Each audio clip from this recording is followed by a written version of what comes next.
గోపిరెడ్డి భీమరాజు గారు పెద్ద కార్యక్రమం అండి. ఆ సందర్భంగా మనం వచ్చి ఈ కాపు కళ్యాణం దగ్గర మన కాపు అభివృద్ధి సంఘం తరఫున అందరికి కూడా ఆయన నివాళులు అర్పించుకుని కార్యక్రమం చేసుకున్నాం అండి.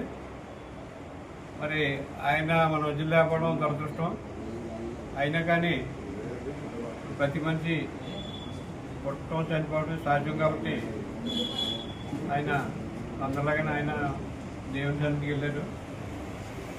మరి ఆయన కులానికి సంబంధించి కానీ కాపులకి ఏ కష్టం వచ్చినా నేను ఉన్నాను అని చెప్పేసి ఉండి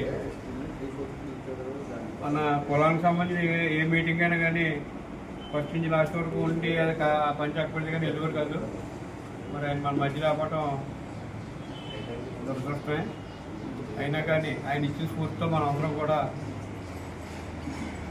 మరి మంచి మార్గంలో ప్రయాణం చేసి మన కులానికి మన మండపేట కాపులకి కూడా మంచిగా తీసుకురావాలని చెప్పి కోరుకుంటూ మరి ఆయన కుటుంబానికి మన సంఘం తరఫున ప్రగాఢ తెలియజేసుకుంటూ సెలవు తీసుకుంటాం.